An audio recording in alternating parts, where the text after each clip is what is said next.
Good morning, Lagos. Thank you very much for staying tuned here on Smooth 98.1.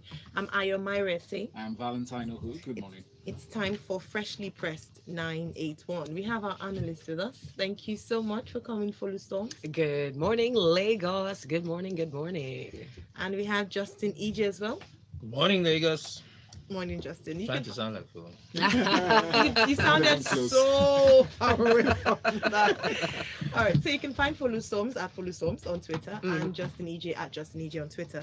You can find us on Twitter at Smooth981FM. Please use the hashtag FreshlyPress981 to send your messages to us. hmm And first story, very quickly, let's jump to Punch newspaper for this. For the minimum wage negotiations, we're hoping that by today we would have had, a good progress, remarkable progress made on these negotiations. But it seems to have hit a deadlock. Although maybe that's me being very anxious about it. But essentially, the chairman of the Nigerian Governors Forum and governor of Ekiti State, Dr. Kaide Fayemi, speaking for the governors, is saying that it's not in the Federal Executive Council's place to decide if states can pay 30,000 naira minimum wage. Indeed. So, I mean, what he sort of clarified was saying that yes, while the state governors had agreed on that 30,000 minimum wage, the FEC couldn't determine what would happen in each state, reminding us that the states essentially are not able to punch above their weight. Now, if we cast our minds back again to just before the elections, remember that this was a very hot button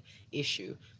This was, and a lot of people, when the agreement came out that 30,000 naira would be paid, felt that it was made in bad faith, because the reality of Nigeria is that a lot of states are not able to, they're barely able to meet existing obligations as it is. They're barely able to pay the current minimum wage, which is still at 20,000, I believe, thereabouts. 19,000. I think corpus get 19,500, don't they?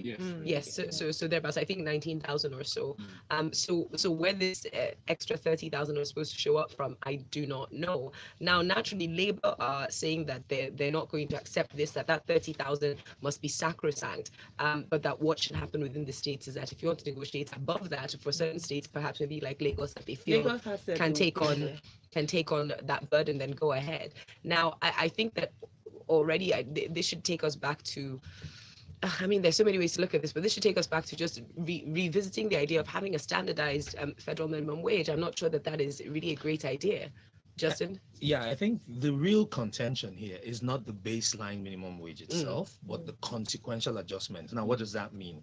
So the people at the bottom rung of the ladder are going to get the 30,000. Of course. But what is expected to happen is that the guys on the higher grades will then be also have their adjusted salaries accordingly. adjusted. Now, Of the course. contention is this. States are saying, look, we agreed to the 30,000 minimum wage.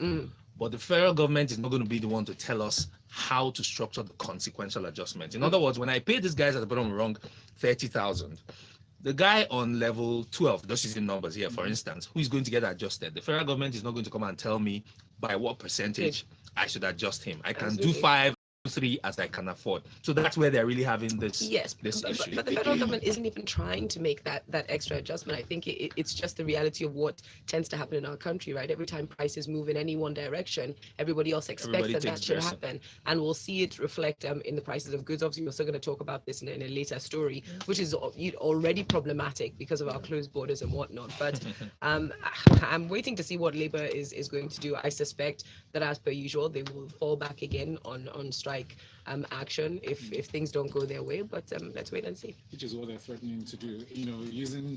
Giving reasons for this. They said at state levels they have different bodies that are responsible for the different levels of labor and they're serving, offices and everything. Truth be told, Uh, the government is too big. It is too Yeah. We large. can't be borrowing to pay salaries. That's status quo. That's not even the anticipated scenario. We are borrowing to pay salaries. Salary wage is about 50%, 60% of revenue. Yeah, absolutely. It's unbelievable. It's not going to take us But anywhere. Justin, we as a people, are we going to make the required noise? Are we going to sit back and allow the sacrifice? And it is a sacrifice, but it needs to happen if we're really going to move forward. In Just any don't use concrete that way. word. Sacrifice. What word? The word that must not be used. Don't use it. I shall not. I shall not. Oh, Aya, you just got here. I was here, but it's sunk in a bit more. But yeah, thank you very much. Goodness. Please keep your messages coming into WhatsApp 0809 444 0981. Would like to hear your thoughts or to read your thoughts. as you share them with us. Premium Times has this next story. Converts ARIC to national carrier. AMCON MD tells Nigerian government. The Managing Director and Chief Executive Officer of the Asset Management Corporation of Nigeria, Ahmed Kuru, is the one making this call to the federal government, giving reasons why. If we recall, this was when back in 2017, correct? Yes, they intervened in ARIC because they had operational issues and management issues and everything, and they were really running short of funds, owing a lot of foreign and local regulatory bodies. But looking at this, does it make sense, seeing that ARIC at the time they were operational, they were handling over 50% of the aviation demands that Nigeria had? But they're making this argument based on the new national carrier and the costs. Yeah, well, several ways to look at this. First of all, do we need a national carrier? Do we need all these white elephant projects, all these statements of pride? Why do you need a national carrier? Why the appellation national? You need to move people from point A to point B. The most effective sector to handle that is the private sector. Even the private sector world over is struggling in the aviation industry. Aviation industry is under a lot of stress. There is no airline in the world anywhere that is really making money. The ones that seem to be afloat are being heavily subsidized. Think about Emirates, think about Qatar, think about all the Middle Eastern airlines. They seem to be the most successful, but they are heavily subsidized. So when we talk about we want to do a national carrier, I keep asking myself, why? Is it for pride? Is it for what? We have more baseline problems than that. Now, coming to this particular story about AMCON. So, Mr. Kuru, I mean, you can't give what you don't have. I'm one of those people who strongly believe that the class of people who are in leadership positions in this country, their time is over. They need to retire, both elected and non-elected officials. There's a certain level they've gone to where their ideas are taking us back. But do they know this? Well, somebody needs to send them the memo. Well, you're speaking it now, so hope somebody's listening. Exactly. You can't be talking about National Assembly come and tell us, come and convert to a national carrier. You need to first tell us, how did you turn AMCON, how did you turn ARIC around?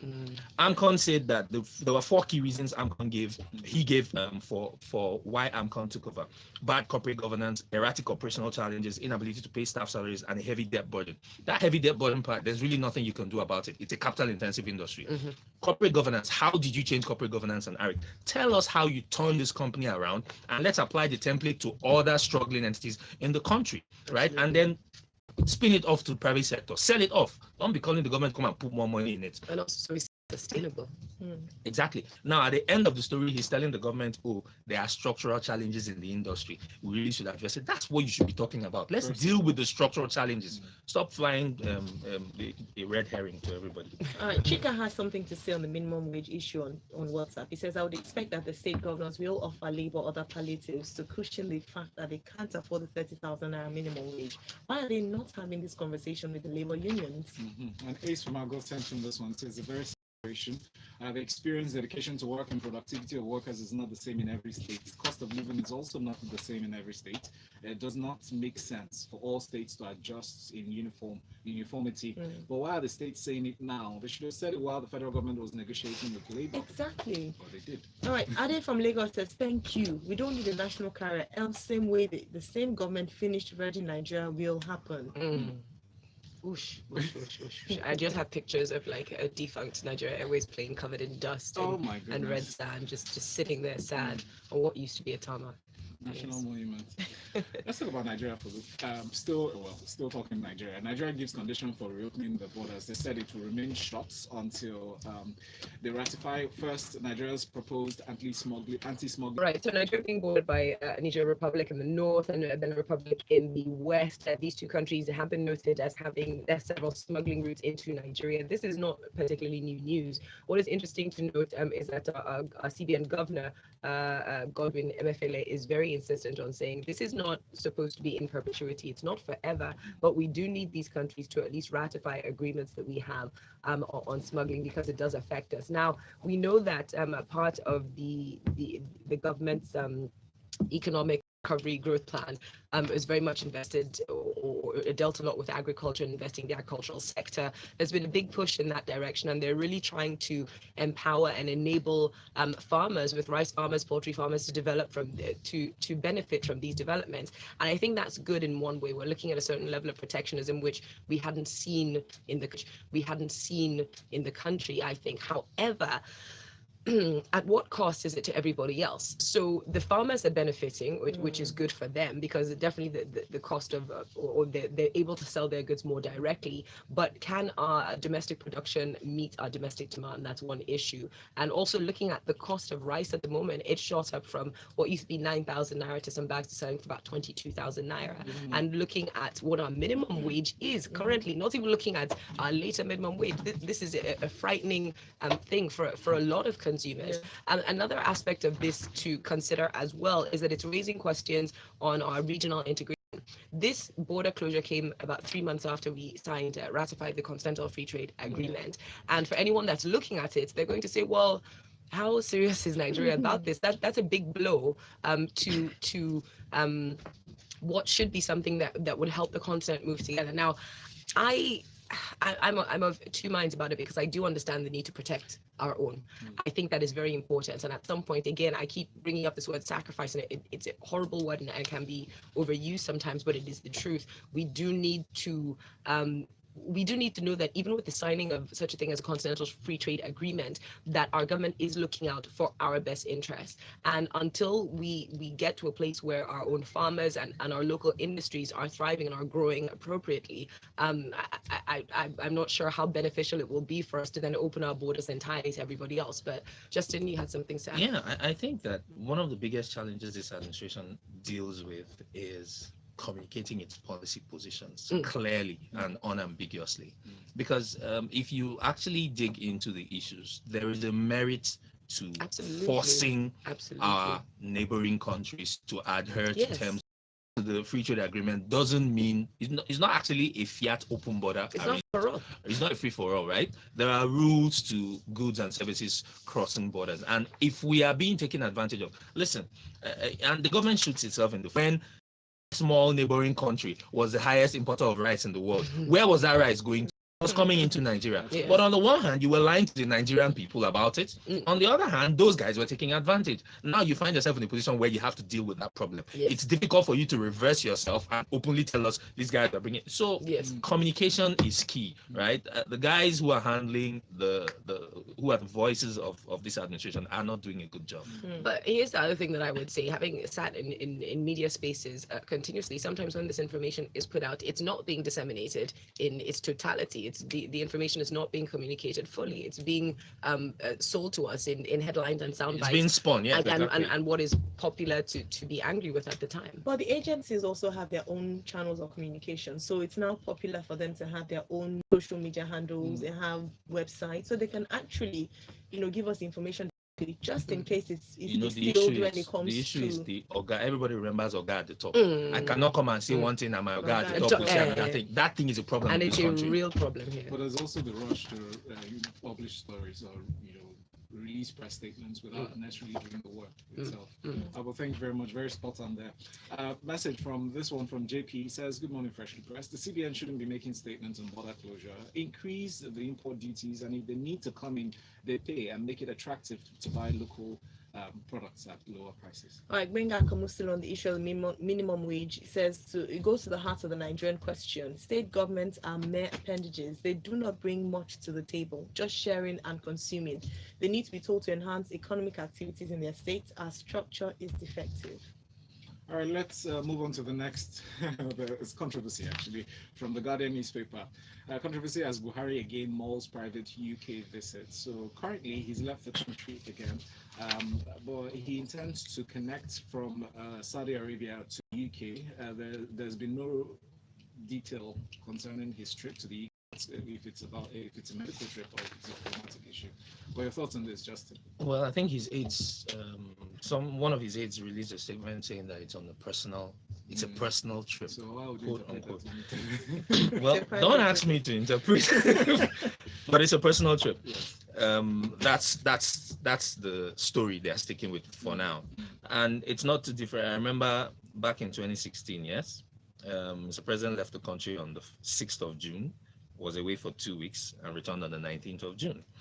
On January 19, 2017, he left again and stayed away for 51 days. And May 8, 2017, he left again and came back August 19, 2.5 months. He has to be the most extensively traveled president this side of the Atlantic. Now, I will approach this in 2 ways. I wish and pray that whatever ailment he has, he's actually getting the treatment that every human being deserves, and that he gets better. At the same time, I would say to him, Nigerians, the everyday Nigerian deserves the same level of care. Absolutely. We deserve to know that if the difficulties of life that we do not control come to us in form of ailments, that we can get the best medical care. Unfortunately, not all of us can hop on the private presidential jet and fly off to wherever. We will have to deal with whatever facilities are available here in our country. There are world-class facilities that the government has supposedly built in Abuja, in Akwa Ibom State, and all over the country. For those same reasons why he cannot seek medical attention in those places, Nigerians deserve better. I wish him well. I mean, just a few days ago, we remember Dr. Adedevo, Ameyo Adedevo, and it just brings to mind the fact that we do not necessarily lack capacity, but like you said, facilities, and it comes into question. If we had the government or the people actually focused on creating facilities to meet the capacity, we wouldn't have a lot of brain drain that we experience. I mean, the Minister of Health, what's his name? Dr. Ngige? In the midst of Chris Ngige is whatever. But it was Ngige who made the statement when someone asked him a question about Nigerian doctors leaving, and he said we don't have a problem. They can go. Yes, and we have too many doctors. We have too many doctors. In Nigeria. Some other minister said something to the effect that doctors should embrace farming. I saw a news headline where Nigeria is said to be importing doctors from abroad. Well, our Minister of Health is Osage Emmanuel. But the statement was made by Dr. Ngige. Right, two different sides to that story on Nigeria's air carrier. Laville on YouTube says, how can I give Justin a big hug for that brilliant submission on the Eric story? A bagel. A big hug. Oh, I was like, I had a bagel. A big hug. I think a bagel might be. Oh yes, send it to the studio, please. Adiola Isaac on the other end says, actually, we need a national carrier, but not the one managed by these crop of leaders. I'd also like to take this another. Chima had also made a statement about we needing a national carrier earlier on WhatsApp. But Chima, if you can please resend that, I'd love to read it. Right, let's move on to our next story from the Punch newspaper, and that is Senate panel rejects minister's appearance, summons Fashola. Straightforward story.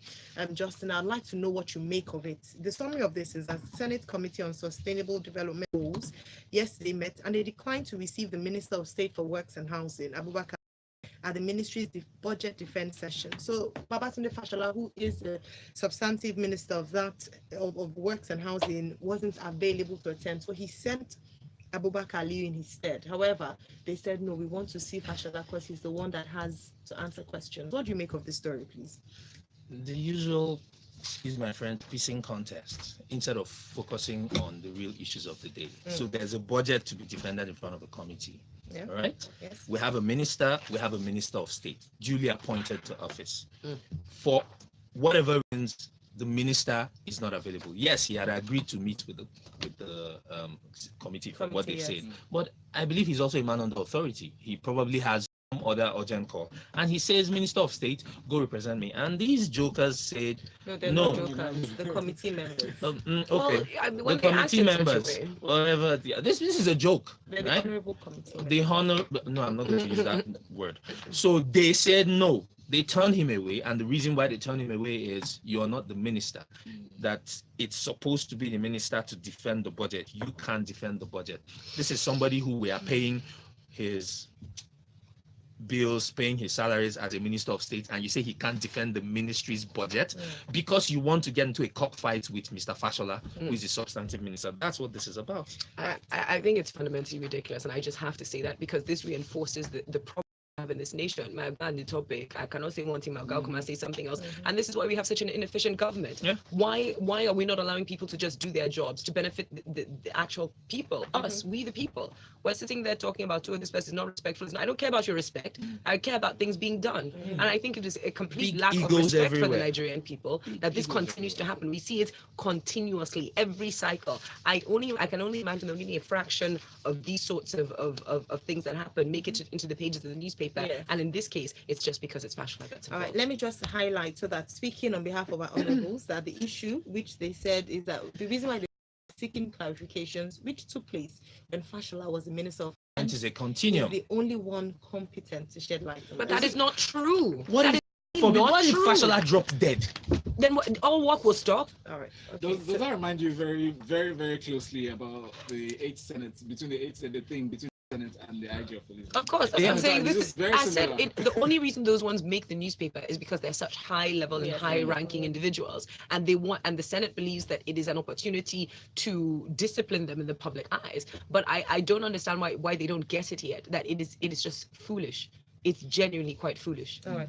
Thank you very much. So move on to our next story. And Folu, I'll stay with you. EFCC arrests Mumfa's foreign collaborator, others. So some people might have heard that social media celebrity Ismaila Mustafa, popularly known as Mumfa, and two others whose nationalities are yet to be established, were arrested following alleged involvement in internet-related fraud and money laundering. Well, this story talks about them also arresting a Lebanese, Hamza Akudei, who's said to be a collaborator.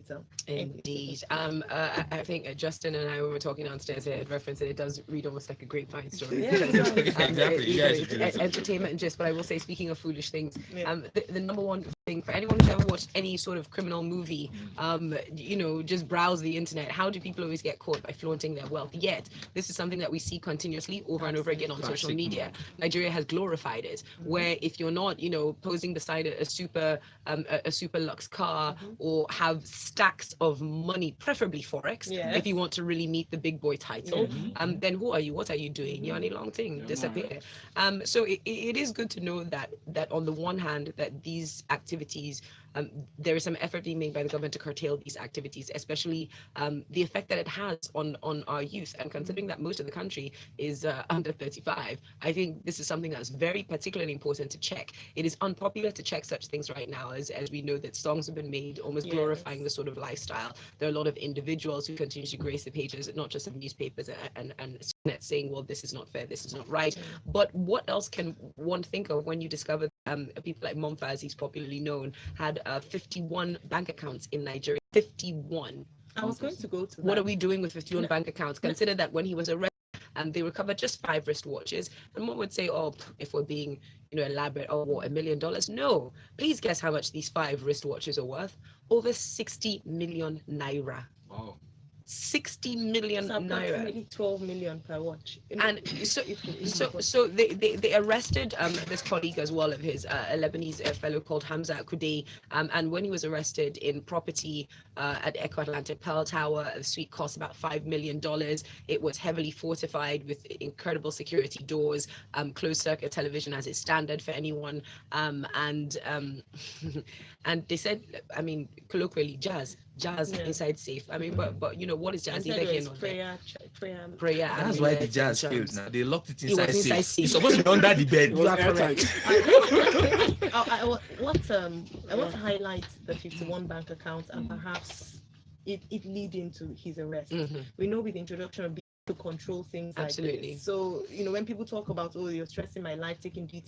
But when a human being has 51 bank accounts all traced to him, Yes, then it can be they're able to easily- track. I will say on the downside that EFCC continues to publicize, I think, excessively what they're doing. I want to believe that they have been following this fellow for a while, and people like him. We know that, of course, names like Hush Puppy come to mind almost Yeah. straight away. Yeah. We do know that people are watching this. In fact, even internationally, because they were able to arrest Momfa not just because of what EFCC were doing, but because they're international agencies that have been looking at this. He is meant to be a kingpin in what they call BC crimes.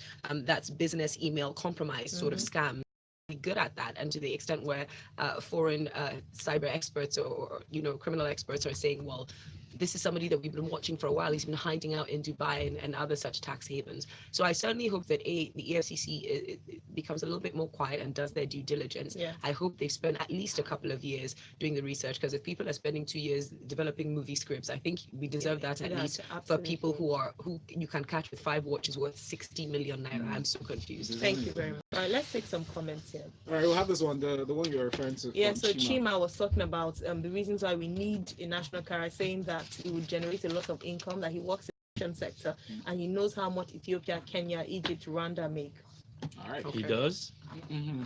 Tara from Yaba said, all these guys are of the same political party and their ego is clashing on this. Let me drink my tea and bread. Monfa is a symptom of the state of criminality. You can do better on efficiently nabbing these guys. Big T says, arrest of Monfa. It's great that the FCC is acting, but just as Monfa cannot defend his wealth, so also many politicians can't. No Shake one that is table. asking Adam to show how he could afford his palace. I'd like to know, he said. All right, okay. All right, Agua says, go follow, you're better on the other side. You don't care about their respect. Put some respect on it, guys. Okay. You always said, this federalism has killed us. We're heading for its burial. You make and expect it to be activated across the board. Lunacy says, we've got 3 states and villages created by V politics. All right, thank you very much. Now let's talk about defecation, and what it does to our nation. Follow, I'll stay with you. Only 14 Nigerian local governments are open defecation free, says the Minister of Water Resources, Suleiman Adamu.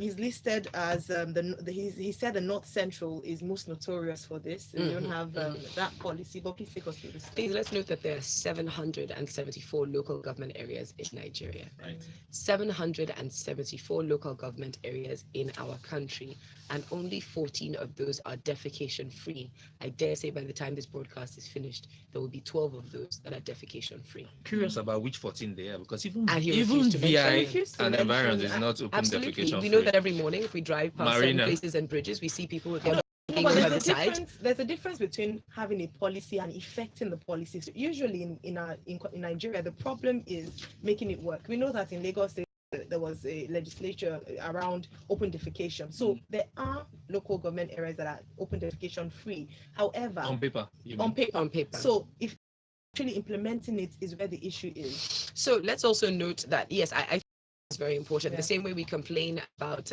there being rubbish and Lagos being dirty, how many waste baskets are there around the place? What are the policies? And not just the policies, what is the sensitization is driving those policies? How often is the federal government showing up to radio stations? Are they showing up here to say, oh guys, we have this policy, please talk about it? No. I dare say that if you engage some of your strongest assets, your media, which is what America does, it's the best branded country in the world. And I keep talking until we really understand and begin to harness the power of the media. And I'm talking in film, on all the aspects online, we are going to continue seeing our people and our citizenship who don't even understand the reason why they shouldn't do certain things. So They don't get every it. month, and I just did it this last week, I sit down with my team and we have what's called a monthly performance review. We ask ourselves questions, we look at the benchmarks we set at the beginning of the period, how far have we done, where are we feeling? What do the local government chairmen do with their councillors, their health inspectors, their sanitation inspectors, all those people who come to your office to collect sanitation No, they fees, drink. blah blah blah. What do they do? Is But what drugs. they've said, even in this report, is paucity of funds. So That's with- rubbish. with- That's complete rubbish. I don't even Wait, finish wait, it. hold No. on. With the way we practice federalism in Nigeria, a lot of money and allocation taxes are centered. So at the federal government, in other parts of the world, you'd have council fees, and that goes to the local council to help. Ma, We have them here now. we have them. Do you know how many fees I pay them off? Do you know how many? viciously collecting it from people? We see that happening. If you go to local government areas, I you will will see excuse the the federal local government on government this one. chairmen and councillors sitting around outside, they usually do? drinking, relaxing. They're not interested in the welfare of the people. And I think it's appalling, just before we finish the story, for you to know that Nigeria is second only to India in terms of water, sanitation, and hygiene. This is horrific. We continue to place in the top percentile, if not the number 1 position, of some of the worst practices, and it is killing us. it is killing our people in thousands, and in some cases in their millions. And I think it's horrible. For the benefit of our listeners, this has nothing to do with the federal government. Nothing. Look to your local governments. Nothing. Look to your state governments. What are they doing? Look to your neighbor. Okay, thank you very much, Justin, and thank you very much for Lou Storms. We have a number of comments. Unfortunately, we can't get to them. Maybe take one or two. Don Ajo from Ojodu says 90 million Nigerians live in poverty, yet to borrow funds as a nation to enrich us more in property. All right. Interesting. We need to go. You need to go. Thank you very much for Lou Storms. Yeah. At Follow Storms on Twitter, and then Justin EJ is at Justin EJ on Twitter as well. Thank you very much. Follow Storms is joining us for Grapevine, so please make sure you're staying tuned to that. By the way, Tola said he just drove past the bridge and he saw two people. You Not see? one, two people. Of course, defecating. side by side. Ayo, It's a Lagos group girl. activity now. As in Jora. Go and hold your people. Okay. All right, thank you very much. We'll do this again tomorrow morning. Freshly Pressed 91 every weekday from 7 a.m. to 7:30. Next up, Grapevine. You know how Ayo instinctively jumped to defend Lagos? No. Ayo instinctively jumped to defend. I must say it. I must say Lagos. Yeah, calm down. Do not swear, because this thing upsets me. Because I'm like, I'm constantly seeing people's dicks out. Sorry, but can I just say? It's true, For guys. everybody that thinks it's okay, Zip it up. Men no longer they don't face the No, wall. they don't. They You are face in front facing of you, oncoming yeah. traffic and facing. I don't understand. But I'll take one for the team. I apologize. If we don't check ourselves, and nobody wants to be in it, they're like, and our condition. No, No, tell no. people not Have to some do basic this. decency. But what Tell you said- people not